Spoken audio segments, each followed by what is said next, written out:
IBC Heritage. A review on the new Star Wars film. A boxing match watched nationwide. Our very own Heritage High is becoming an academy. A new opening. Our local social development worth £4 million. Local fracking causes public terror. Student of the Year Awards. And a report on how fame can cause a clash with your identity. Development. £4 million has been invested into a new sports centre in Clown. This was to replace the one currently in Creswell. Now to Ellis with a report on this. The new swimming bath in Clown has been open since early January 2017. More than 6,000 people will attend the grand opening of the £4 million facility in Clown. The leisure centre is full of new activities including 2 swimming pools, a slide, a soft play area, a sauna and a cafe full of snacks and drinks of your choice. Craig from Clown quoted, "It is a good mark for Clown because it is something that will let people in the surrounding area come into the centre to have something for children and families to do." As you enter the centre, you will notice the reception area and a cafeteria at the far end. Some families have paid £365 a year for a wristband. This will be used for regular visitors, giving them access to most parts of the leisure centre. The wristband is very useful, but if you don't own the wristband, you have to pay £2 to £5 for each entry. Before adding the extension, a leisure centre in Creswell had been shut down by the council to eventually be refurbished. People in the local area had been shocked by the news of the pool and the gym closing so soon. Eventually, the council told the community that they had been planning to refurbish the building to follow on to April 2017. Back to the studio. Now to Callum with a review of the latest Star Wars film. Callum again with another film review. So this film review is about Rogue One, a Star Wars story. So enjoy, but first a small warning, spoilers may occur.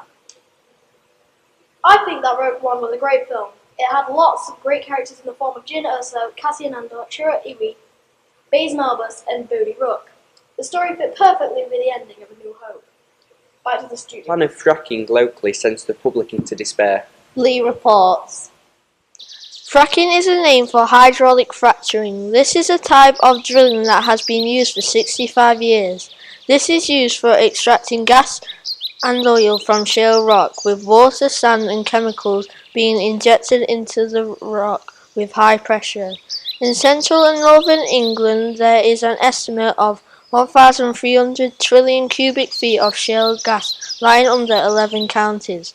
Fracking is happening all around England, including Robin Hood's Sherwood Forest and Clumber Park. Clumber Park is against fracking and it runs counter to their sustainable ethos. 290,000 people joined fight to stop fracking at Sherwood Forest. 7th of January, I joined hundreds of people in a protest near the Major Oak at Sherwood Forest to protest against the plans to survey Sherwood Forest for shale gas. I am against the plans to survey Sherwood Forest as it could lead to fracking in the forest or on land near Edwinstowe. I am against fracking due to the dangers that could come along with it. These could include environmental issues, water and air pollution, global warming, exposure to toxic chemicals, and noise and light pollution. I am also against fracking as at the end of the day it is still a fossil fuel, and I believe we should be moving away from fossil fuels and moving towards using renewable energy resources. Thank you, Pippa. Back to the studio. School, Heritage is converted into an academy. Some of our students have interviewed head teacher Mr. Will the Marlow. academy benefit the school? Why will it benefit the school? Because we need to make sure that we're working more effectively with other schools that are good in certain areas. They've got strong teachers and strong members of staff to help us work better. So becoming an academy and joining a multi-academy trust means we're going to have close links with a number of schools that at the moment we haven't got. We haven't got them with any schools particularly in the area, and the schools in particular in the trust that we're looking to join are strong schools, they're good schools, they're big. One of them is a very big school, so has a number of staff that we can draw on. So the biggest thing that's going to do to be able to benefit the school is have a direct impact on the teachers, and so in your classrooms to make your lessons better for you. What changes will the students see? Very, very little. The day-to-day, nothing will change. We are not going to change the uniform, we're not going to change the name of the school, we're not going to change the school rules because we become an academy. A lot of the things that happen are going to be behind the scenes, so there might be some policies, there might be some practices that change but won't directly affect you, not straight away. It'll be subtle things that we do, if anything. The biggest things that students will see is that you may start to see some new or different staff in school, and that won't be necessarily teaching your classes all the time. They may come in and be working with some of the teachers that are in there already, and some of your teachers may not be there for a day while they're going to work with teachers at another school as well. But the biggest difference you will see is in the classroom. Around the school, day to day, not very much at all will change, and I think you'll probably think it's a bit of a fuss about nothing when we actually convert, because not that much will be different from day to day. How long will the process take? We are aiming for actually a very, very short, very, very tight turnaround. So we are formally notifying everyone that we're looking to do this. Our intended conversion date, and this is what the Department for Education have agreed and are working to with us, is the 1st of April. Report from Elle and Pippa on how fame can clash with your identity. In a recent interview with the BBC, Malaysian singer-songwriter Yuna spoke about her fame without losing her identity. She spoke about being Muslim and how it has affected her career. A lot of people have told her to change her appearance, such as her religious headwear, and to become a sexier artist to fit in with the Sabta image. However, she has told the press that just because she is now popular, it doesn't mean she has to change her heritage or appearance to be who she wants to be. Yuna is proud of her identity and background and feels it makes a difference to other celebrities. The way she practices her religion is her business and nobody else's, and she has to constantly remind herself that.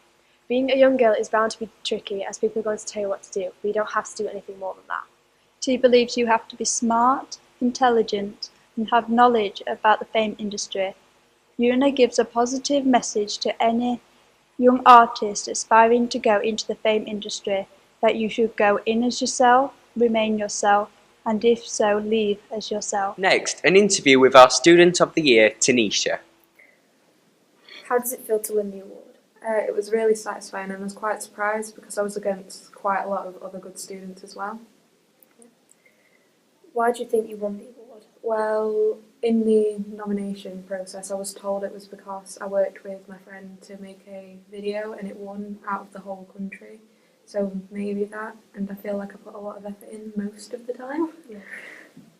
Do you feel that you've impacted other students? To some degree, especially because I'm house captain, I kind of have to in some way, and I like to think I help a lot of students. What do you do differently to other students? I suppose I always try to reach the best I can be. I've got 100% attendance over the past 6 years, and I've never had a minus point, so I don't think a lot of other students have that. What is your advice for other students that want this award? Just be yourself and be really honest to yourself and know what you can do and be honest about your limits. Like if you don't think you can do something, it's okay to say you don't think you can, but give it a go anyway. Now to an interview about Red Nose Day with Mr. Emmett. Over to you, Nathan. Hello, sir. Hello. With Red Nose Day coming up on the 24th of March, Yes. what items will you be selling to raise money? Selling? Well, we're selling already. They've nearly all gone. You see all these little lovelies here, the red noses. We're selling those, £1 each. We're selling pens. We're selling badges. We're selling little pin badges. Little pin badges here, all for £1 each. We're selling, these ones are £3, and we're doing loads of selling. In fact, so much selling that they've almost sold out already. Really? And I'll have to go out this weekend to buy some more noses. So it's brilliant. This school's always really good at raising money for Red Nose Day. Yes. Yeah. Are there any... Did I mention the raffle? We're doing a raffle as well, sir, so we're selling him. He's worth £10. That thing there, £10. Tenner. And all the other bits that are in the box for the raffle. Okay, yeah. Are there any events that you'll be holding to raise any money? Are there any events, sir? Of course there's events. There's massive events. We're going to have in the Hive, no, this is the Hive, in one of the blocks, we're going to have a bit of a comedy show, okay? In Social, that's here, we're going to be selling stuff. In Science, they're going to make slime. In History, they're making eggs in a funny way. You're going to make a character out of a boiled egg, and that's... Yes, there's a poster on it. Excellent. So they're going to raise money. I'm going to be you're going to be throwing sponges at staff in the stocks, because we like that. That's really funny. So there's going to be activities going on, not only on the day, the 24th of March, 2017, Red Nose Day, but also during the week. Yeah, I can see you're impressed. And the staff are getting involved in a sweepstake. Each one of those is going to cost them £2. I'm going to raise £60 and I'm going to give the staff maybe £10 back as a prize. Okay. That's what we're doing for Red Nose Day. It's going to be good. Reports on a boxing match watched nationwide on the 4th of March. And reports on the latest football and upcoming fixtures. Over to Nathan, our sports correspondent. Now, if you're a boxing fan, then you should have been glued to your telly on Saturday, the 4th of March 2017, because a boxing legend was born. The match was between the internationally famous Tony Bellew and David Haye, who are said to be fierce rivals. The odds between the two boxers were extremely varied, because Haye had a 1-to-6 chance of winning, but Tony Bellew had a 4-to-1 chance of winning. After the fight, Bellew says he is considering retirement following his surprise victory over bitter rival David Haye at London's O2 Arena, which is a shock, I'm sure, to most of his fans. During the fight, it was known that Haye was affected by a torn Achilles tendon which affected his fighting.